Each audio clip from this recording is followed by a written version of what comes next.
Telecommunication Regulatory Commission provides 5 billion rupees to assist constructions of homes for affected persons based on a presidential directive. Bribery Commission files a case against ex-minister Kelly Rambukwella for allegedly using state funds to pay his telephone bill. Presidential Commission informs the Auditor General to investigate whether there has been a loss in the transactions that have been carried out in the secondary bond market. Dairy cows granted by the government to a professor ends up at a farm of a minister. Good evening and welcome to Primetime News. I'm Sandro Ferdinando. And I'm Azra Hassan. Let's now take a look at the stories in detail. Pakistan defeated Sri Lanka by 3 wickets yesterday to advance to the semi-finals of the ICC Champions Trophy. President Maithripala Sirisena today advised officials to expedite the process of reconstructing homes for those who have been affected by natural disasters. The president also took steps to hand over 5 billion rupees through the Telecommunications Regulatory Commission, which comes under his purview to aid the reconstruction efforts. A post-disaster recovery review meeting was chaired by President Maithripala Sirisena today. During the meeting, the President also advised officials to ensure that flood-affected victims who require alternate accommodation receive a monthly allowance of 7,500 rupees for a period of 3 months so that they can find alternate lodging. Everything we receive from other countries, everything that was distributed in districts and what remains in our warehouses should be clearly documented and revealed in a transparent manner. Else, there will be various allegations levelled against us, especially in relation to foreign aid. It is the responsibility of the district secretaries to ensure that their necessary infrastructure like hospitals and schools are repaired if they have been damaged. So the priority of spending the money should be first to hospitals, then schools, then homes. Yesterday, the report compiled by the UN Special Rapporteur on Independence of Judges and Lawyers, Monica Pinto, was presented at the 35th session of the UNHRC. The report noted that there are deep wounds in the judicial system despite the war ending in 2009. Permanent Sri Lankan representative to the UN in Geneva, Ravinatha Ariyasinghe, also spoke in Geneva yesterday. In keeping with the government's commitment to transparency and open and inclusive engagement, the Special Rapporteur on Independence of Judges and Lawyers was granted unrestricted and unhindered access to all places she requested to visit.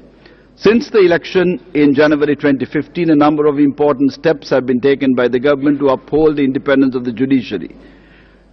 The 19th Amendment to the Constitution, which, among other several progressive reforms, introduced constitutional safeguards to uphold the independence of the judiciary and the bar.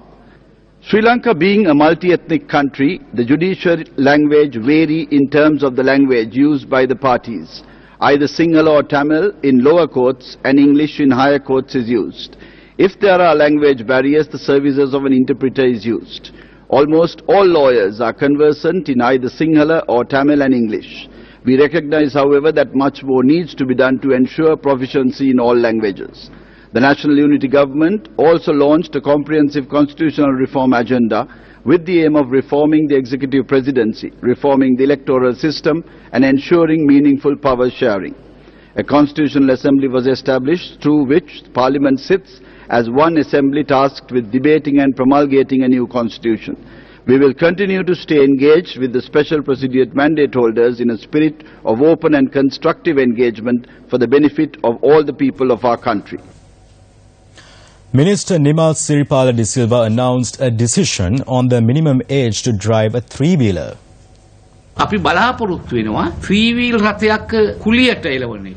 are three-wheelers that are used to carry passengers for a fare. In the future, permission will only be given to those above the age of 35. We hope to release the respective gazette in the near future. It will be presented to Parliament for approval thereafter.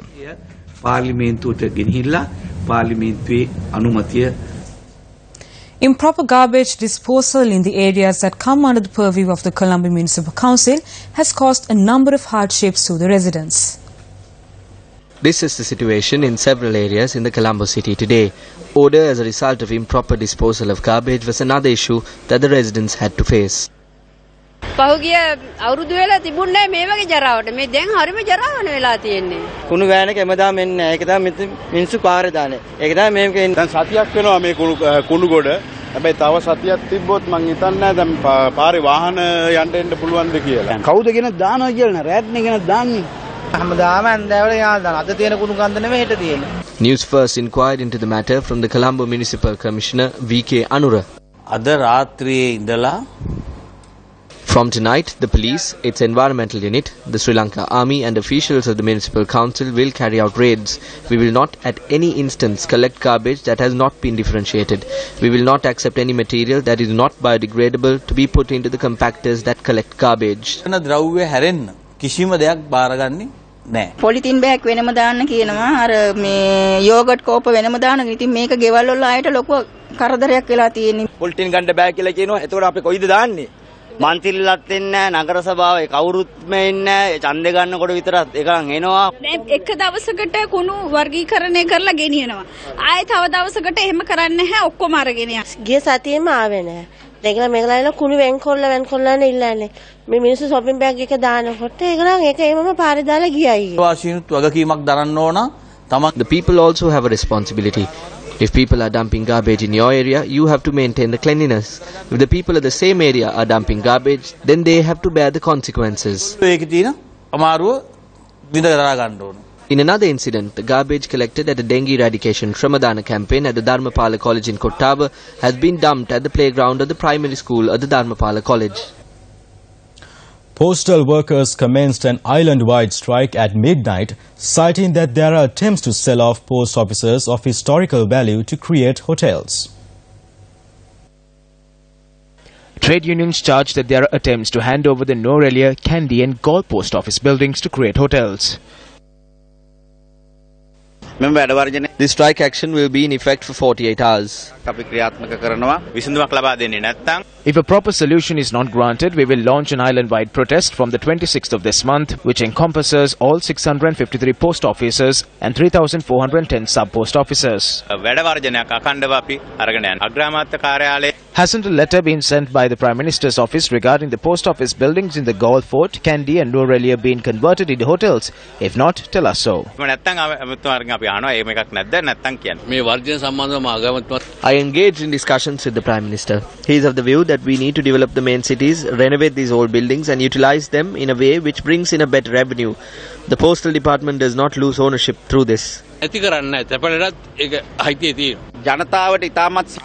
By converting these buildings into hotels and setting up post offices in sparingly populated areas, we will lose our income. So we do not agree to this. A circular was issued yesterday cancelling all holidays of postal workers. The circular came into effect at midnight yesterday. Built in 1893, the post office in Norelia was designed by a British architect. The post office in Gaul, built in the 18th century, is one of the 5 post offices first declared open during the time of Governor Frederick North. The post office building in Kandy is also considered to be a heritage building. The conversion of old iconic state-owned buildings such as post offices into hotels has become a common feature around the world. The most high-profile example of a post office hotel conversion in recent times is the Trump International Hotel, Pennsylvania Avenue, Washington. This landmark post office down the road from the White House was built in 1899. Other outstanding examples around the world include the Fullerton in Singapore, built in 1924. The Sofitel Munich Biopost Hotel, dating back to 1896, the Hotel Telegraph in Estonia, 1878, the Destination Dunedin, New Zealand, 1937, Clarion Hotel Post, Gothenburg, Sweden, 1925. In Copenhagen, Denmark, a Norwegian-owned group is converting the city's former central post office, an impressive neo-Baroque building built over 100 years ago. With the rapid expansion of electronic mail, the traditional services of the post office have had to evolve. The old post office buildings, generally situated in the heart of cities and towns, often in need of major renovations, are rapidly considered no longer suitable and economically viable for the modern postal service. These hotels have attracted investment, created jobs, and preserve the fabric of these iconic buildings. Former President of the Sri Lankan Hotels Association, Srilal Mithapala, spoke to Newsfirst on the current situation for these kinds of buildings in Sri Lanka. This idea of turning some of the old post offices into tourist hotels has to be looked into very carefully. Certainly, some of them are very old colonial buildings with a lot of heritage value. I am open to the suggestion to looking at these being rehabilitated, perhaps themed around a hotel, a post office hotel. We could have some sort of a museum and some people dressed up like the old post office people and have some of those things going on so that it can add value and the buildings also will be preserved, because sometimes when these buildings are not being put to the proper use by the authority, although they have value as a heritage building, they may be not well maintained. So why not then use it like this? The issue is to give it to a proper developer, someone who will value that the heritage and the value of this whole building and bring it up to some international standard which can be showcased. Former Secretary to the President Lalit Veeratunga appeared before the Colombo High Court in relation to the case on distributing silk cloth. The Bribery Commission filed a case against former Minister Kelly Rambukwella today as well.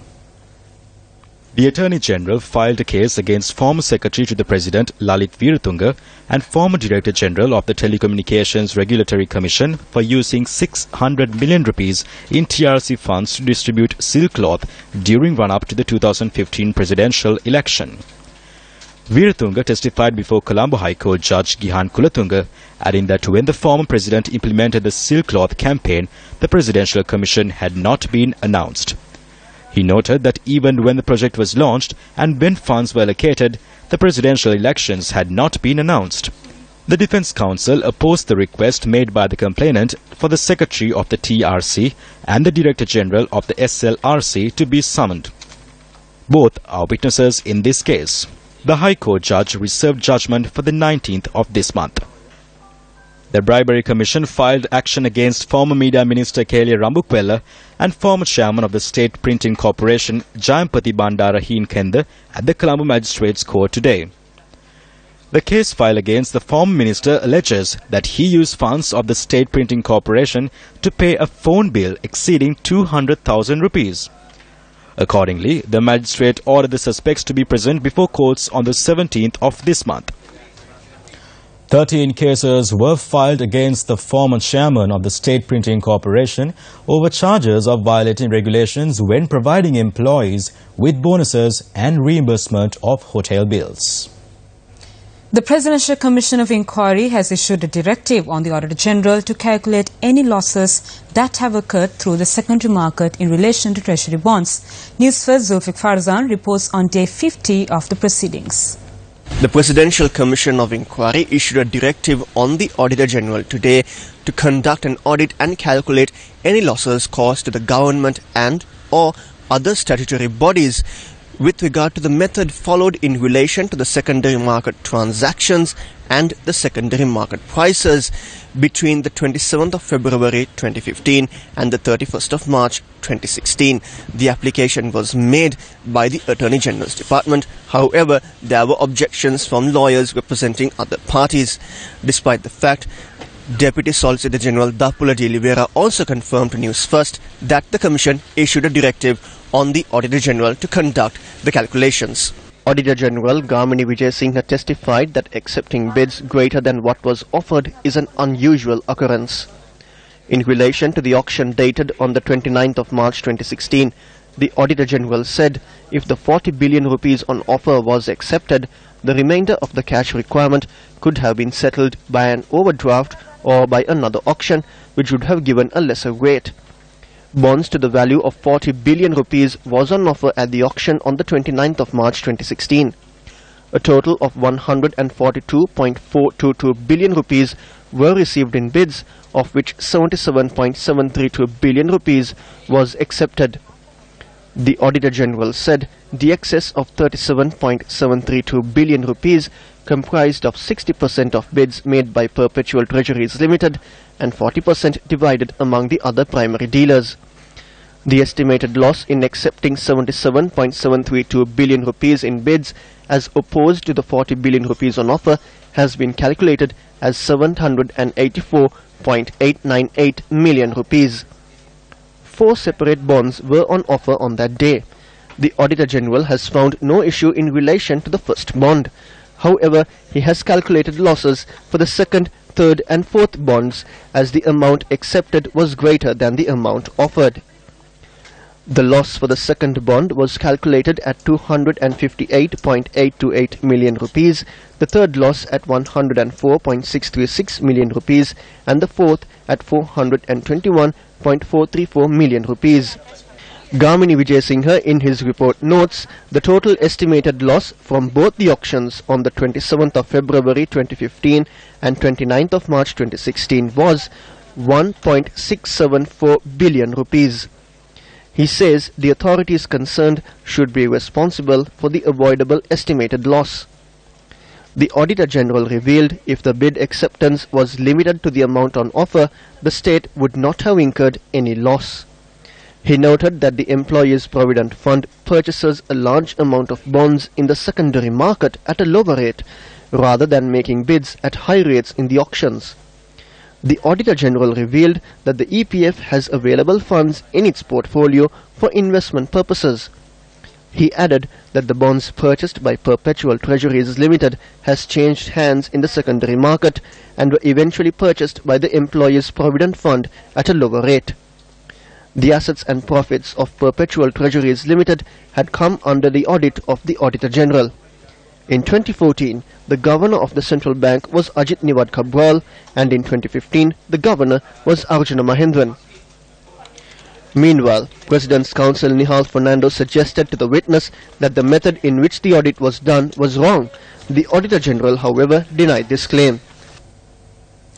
The joint opposition convened a media briefing in Colombo today.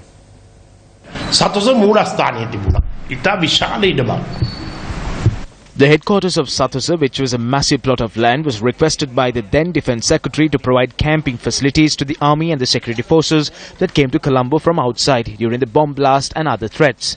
It is still under them. There was a plot of land opposite the Sathosa storerooms in DR Jayabodhana Mawatha that too was provided for the same reason. All those are provided to ensure national security. Today, cabinet papers are being prepared for the same lands to be given to Indian companies. These Indian companies are attempting to rob the country in various ways. I have received a report that the mineral sands in the Pulmude area are very valuable. A company called the Eco Group of India has provided a project proposal to obtain this. They have said that the source of this mineral sand is located in the south.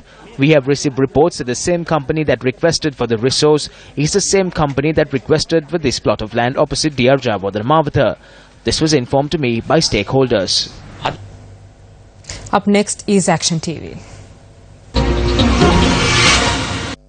The Ministry of Rural Economy reclaimed 20 imported dairy cows that had been housed in a mismanaged cattle shed in the Gannoru area since May. These cows were part of 20,000 dairy cows imported from Austria on the 8th of April. In September 2014, Cabinet approval was granted to import 20,000 cows in order to improve the Sri Lankan dairy sector based on a joint Cabinet paper submitted by the then Ministries of Livestock Development and Economic Development. The initial plan was to distribute 2 of these imported cows among each Divinaguma family at a concessionary rate. With the change in government, the plan was scrapped. However, on the 24th of March, the current Minister of Rural Economy took steps to submit a new Cabinet paper for the same project. This Cabinet paper was approved by the Cabinet of Ministers. On the 6th and 11th of this month, Action TV revealed that the first 20 cows imported in this manner had been obtained by a professor at the Peradeniya University at a concessionary rate, and that these cows had been housed in a cattle shed in Gannoru, created in an illegal manner, together with his wife, who is a veterinarian. The government has spent a total of 450,000 rupees in order to import one such cow. Based on this advert published by the Ministry of Rural Economy, over 5,600 individuals applied to obtain imported dairy cows at concessionary rates. However, the first 2,000 cows that were imported were distributed among this professor in question and 19 others. Today, the cows that were removed from this location were taken to a farm belonging to a deputy minister located in the Matale area. Incidentally, the Ministry of Rural Economy had handed over 400 imported dairy cows to this farm at a concessionary rate of 200,000 rupees. More details on the corrupt and crooked dealing behind the importation of dairy cows to be revealed tomorrow. Nimal Bopage took up office as the new chairman of the Geological Survey and Mines Bureau today.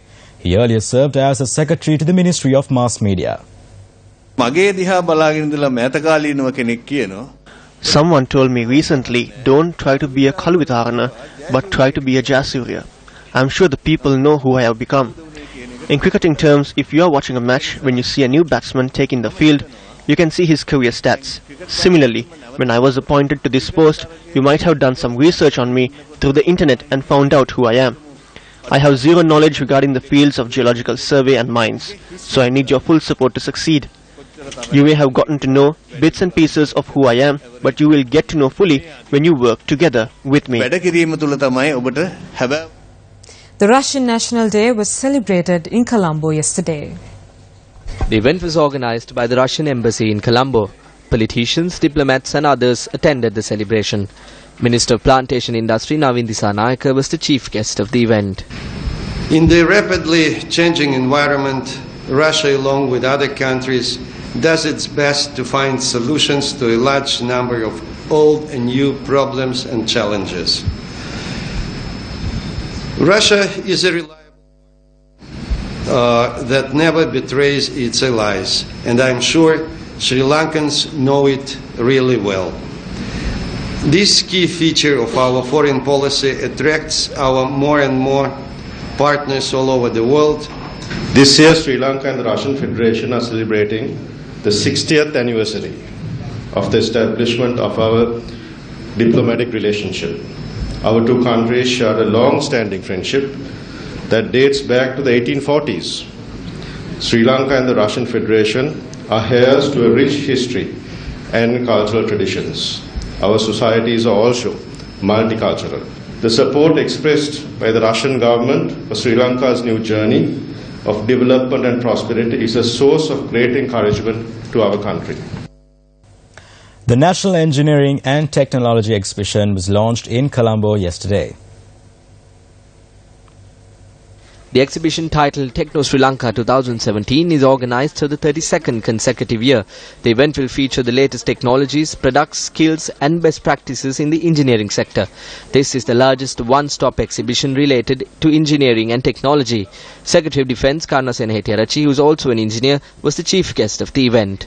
We have quite a lot of people in our society who do not have paper qualification, degrees or diplomas or doctorates in various kinds of engineering or any other fields. But we got the cabinet approval to employ such people without no paper qualification, paying them very high salaries.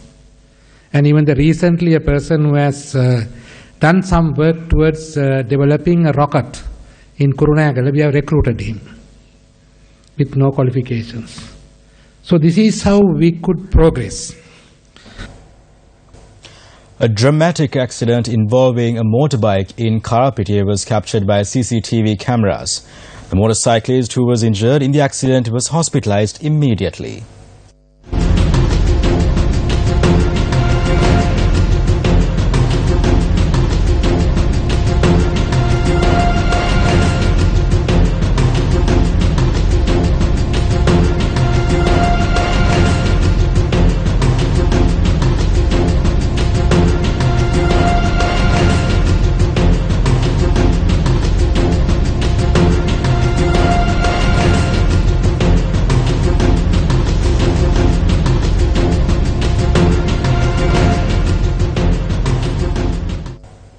The recent floods changed many lives forever, and tonight we take a look at how a family will never be the same again. This little girl, known as Devmini, was very much attached to her doll, a toy she deemed as a precious possession. Though she can wash away the mud from the doll, where is she going to keep it? These pictures bear testament to the tragedy that struck her life.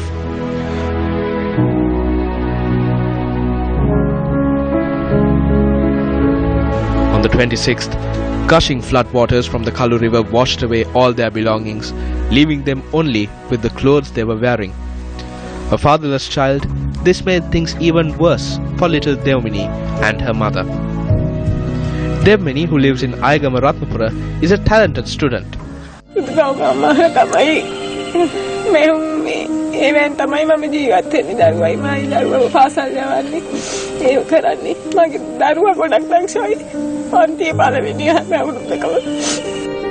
This mother, who is already suffering from an illness, has a dream of building a house for her daughter to secure her future, despite facing many financial issues.